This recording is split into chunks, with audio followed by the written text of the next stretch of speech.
Meteorologist Jason Appy is back with his full forecast. And Jason, luckily we had today to enjoy some sunshine because rain's coming right back tomorrow. Yeah, we're losing daylight too as we're getting to fall. Yeah. So I say really soak up those rays right now before 6:30, 7 o'clock rolls around, because yes, storm is coming. Damascata, the boats are back out, right? All is quiet. Lee is gone. You can enjoy the rest of your weekend. Hopefully you did or are doing right now, because showers move in and then the heavy rain again. More than 1 inch by early Tuesday. Some places are going to get more than 2 inches or more. We're going to end summer on a high note, though, after that storm gets out of here by Tuesday. How about temperatures now? 60s and 70s. Little sea breeze here, bringing that temperature to 68 in Portland. This is the 70s southwest of that.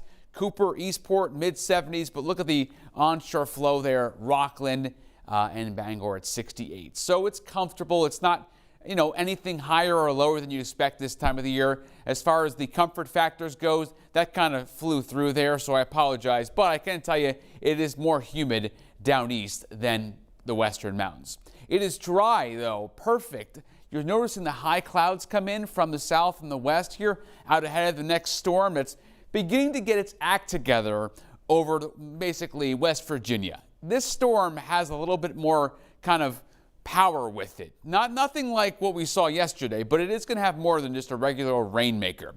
So I'll put the map in motion hour by hour into your Monday. Here comes the shower activity. Nothing too terribly heavy early Monday, but by the afternoon, you're seeing a few yellows pop up here, especially up around Freiburg and into New Hampshire, the presidential range. And I expect this rain to get quite heavy, especially in the favored upslope areas, the southeast facing slopes there of the western mountains and the foothills, where it's really going to have that more lift going on. So yes, east wind, unlike last storm where we had that north wind from Lee. This is an east wind coming in, so more of that inland track if this storm goes in just a bit. So that means rainfall is going to be somewhere in the 1 to 2 inch range, especially western mountains and back towards New Hampshire. A lot of rain that we don't need. And wind too here. You'll see that with the wind out of the east, 36 Rockland, 20 in Waterville. And then as we get into the storm, you'll notice the wind goes up Tuesday morning, close to power outage range, close to tropical storm force range. So obviously we don't need that, but that's what we're going to get with the next storm, kind of like a borderline potential for power outages.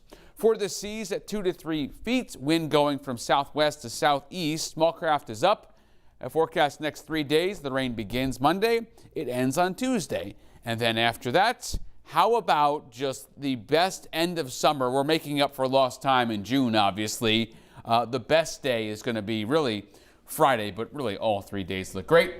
We start fall off 73 with some clouds moving in next weekend. But all in all, after some heavy rain on Monday, we clear out quickly Tuesday, especially away from the western mountains and northern mountains, and then it is going to be stellar. June was rough here. The whole month was rough. Yes. So we'll get a good 3 or 4 days, the end of summer, to hopefully that balances out things a little bit for you. The perfect bridge, not too hot. It's not like a scorching August day, and you don't need the sweatshirts, all day once that sun's out in the afternoon. Yeah, great September weather is coming. We will take that, Yeah. Jason. All right, sir. Thank you.